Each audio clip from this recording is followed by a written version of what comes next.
Todo mundo já ficou com uma musiquinha presa, grudada na cabeça. Às vezes você nem gosta daquela música, não quer pensar naquela música, mas ela fica lá repetindo e repetindo dentro da sua cabeça. Isso é um exemplo de pensamento obsessivo. Quando alguém tem muitos pensamentos obsessivos, essa pessoa pode ter um transtorno chamado TOC, transtorno obsessivo compulsivo. Nesse vídeo eu vou explicar o que é o TOC, como que a doença evolui e como que é o tratamento dessa doença. Então, no TOC, em primeiro lugar, a pessoa pode ter muitos pensamentos obsessivos, que são esses pensamentos repetitivos, incontroláveis, a pessoa não quer pensar naquilo, muitas vezes não concorda com aquilo, mas ela continua pensando aquilo de qualquer forma. Quando a gente tem a musiquinha presa na cabeça, muitas vezes a gente faz alguma coisa para poder se livrar daquela música presa. Tem gente que canta a música, ouve outra música, tenta se distrair, faz alguma coisa para parar com aquela musiquinha. No toque isso também acontece. A pessoa passa a fazer algum tipo de comportamento para poder impedir aqueles pensamentos que ficam repetindo na cabeça. Só que o pensamento no toque é tão repetitivo que não basta a pessoa fazer uma única coisa, uma única vez, para parar com o pensamento. Ela tem que ficar fazendo alguns comportamentos muito repetitivos para poder parar com os pensamentos. E quando ela faz esses comportamentos, mesmo que sejam absurdos, mesmo que a pessoa reconheça que o comportamento seja absurdo, ela sente um alívio temporário daqueles pensamentos que estavam acontecendo. Só que o alívio é temporário, melhora naquela hora, mas depois de um tempo os pensamentos voltam e a pessoa volta a ter que ter os comportamentos compulsivos novamente. Então, alguns exemplos do toque. O toque mais comum é o toque de contaminação e de limpeza.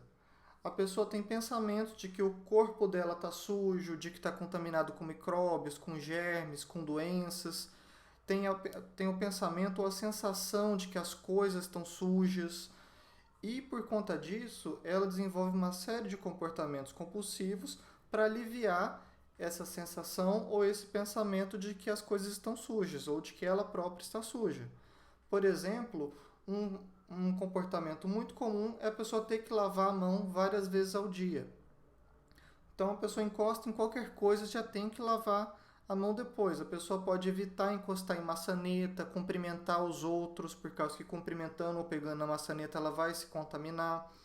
Ou então cumprimenta e pega na maçaneta, mas logo depois já tem que lavar a mão. Algumas pessoas chegam até mesmo a machucar as mãos de tanto lavar. Os banhos é muito comum que sejam muito demorados. Tem gente que chega a tomar banho de mais de uma hora, mais de 2, 3 horas ao dia de banho.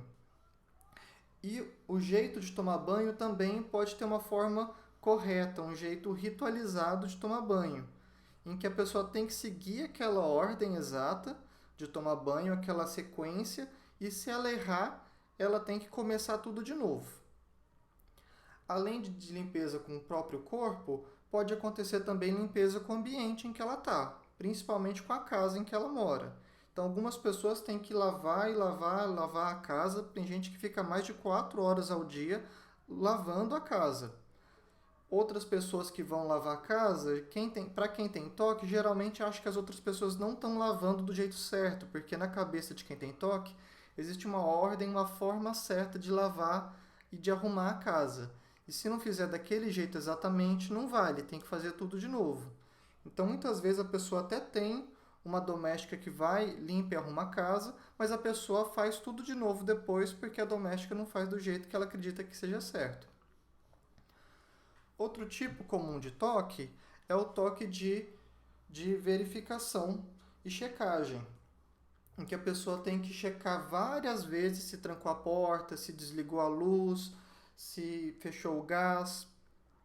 E é comum ter que verificar um número certo de vezes, pode ser 3, 5, 7, 13, 30 vezes, e a pessoa muitas vezes tem que ligar e desligar ou trancar e destrancar várias vezes para se sentir segura de que a porta está realmente trancada, de que a luz realmente está apagada. E é comum acontecer algum tipo de pensamento obsessivo, do tipo, por exemplo, que se ela não fizer aquilo, alguém vai roubar a casa, ou vai acontecer alguma coisa muito ruim com os familiares, com as pessoas próximas. Ou então que se ela não ligar e desligar o gás várias vezes, o gás vai vazar e vai explodir a casa. Então ela tem que fazer aquilo, senão ela não se sente confortável. Outro tipo de sintoma comum do toque é o toque de arrumação, de simetria e organização, em que as coisas têm que estar organizadas de uma forma correta. Caso contrário, a pessoa não se sente bem. Então, pode ter que acontecer de ter que enfileirar as camisas, ter que enfileirar os livros, as coisas da casa de uma ordem certa. A simetria tem que estar muito perfeita, o ângulo entre os objetos e a mesa, os objetos e a cadeira, tudo tem que estar muito certinho. Qualquer coisa que esteja fora do lugar, a pessoa já percebe e tem que colocar no lugar, senão ela não se sente bem. Ela tem uma sensação ruim, um pensamento de que aquilo está errado e que tem que ser arrumado. Algumas pessoas chegam mesmo até a passar mal, até um ataque de pânico quando veem algo fora do lugar. E todos esses exemplos são os mais comuns, mas existem muitos outros tipos de toque ainda. Tem toque em que a pessoa tem pensamentos de conteúdo agressivo, em que ela tem medo de, sem querer, atacar ou machucar alguém. Existe toque com conteúdo sexual, com conteúdo religioso, com coisas relacionadas a santos ou demônios. Existe muito toque em que a pessoa tem que encostar ou medir as coisas e tem uma ordem certa, tem que encostar primeiro, encostar depois, encostar um certo número de vezes. Então existem muitos tipos de toque, mas sempre vai existir a presença dos pensamentos obsessivos e dos comportamentos compulsivos. Existe toque em que a pessoa só tem pensamentos obsessivos e existe toque em que a pessoa só tem os comportamentos. O mais comum é ter os dois. E pelo menos em algum momento da doença, a pessoa reconhece que os sintomas são exagerados e que são racionais, que aquilo não faz sentido. Quando a pessoa fica muitos anos com toque sem tratar, ela pode perder essa noção de que aquilo não está certo, de que aquilo não é normal e achar que tem que fazer tudo aquilo que ela faz mesmo. E esses casos, naturalmente, que o tratamento fica muito mais difícil, que a doença fica muito mais resistente. E tudo isso vai causar algum tipo de sofrimento ou de prejuízo para quem tem o toque. Uma forma importante de diferenciar quem tem toque de quem tem mania é justamente isso, porque quase todo mundo tem alguma mania, tem alguma coisa, tem alguma coisa que a pessoa tem que fazer daquele jeito, senão não se sente bem. Mas no toque, isso vai trazer algum problema, vai trazer algum prejuízo. No toque, as manias vão gastar pelo menos 1 hora por dia.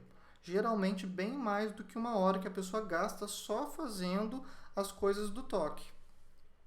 E ela tem prejuízo em relação a trabalho, em relação a estudo, em relação ao convívio com amigos e familiares. Tem gente que não consegue sair e ir para alguns restaurantes por causa do toque, não consegue ir para festa. Tem gente que evita receber gente dentro de casa por causa do toque.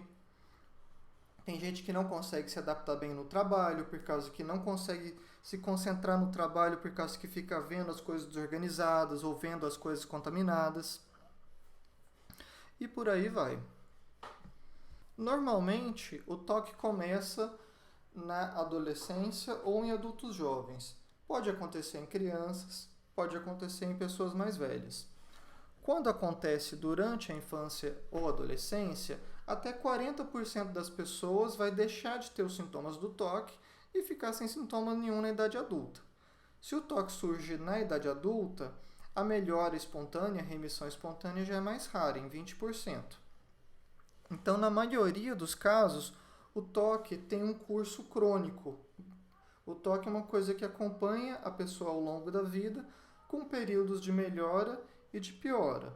Geralmente, períodos de mais estresse, de mais angústia, costumam piorar os sintomas do toque. E o tipo dos sintomas, o conteúdo do sintoma de limpeza, organização, simetria, checagem, verificação, etc., o conteúdo pode variar com o tempo. Então, por exemplo, é muito comum quando a pessoa desenvolveu o toque na infância, ter muito pensamento mágico do tipo que tem que fazer alguma coisa, senão o pai ou a mãe vai ficar doente, ou o pai e a mãe vai morrer.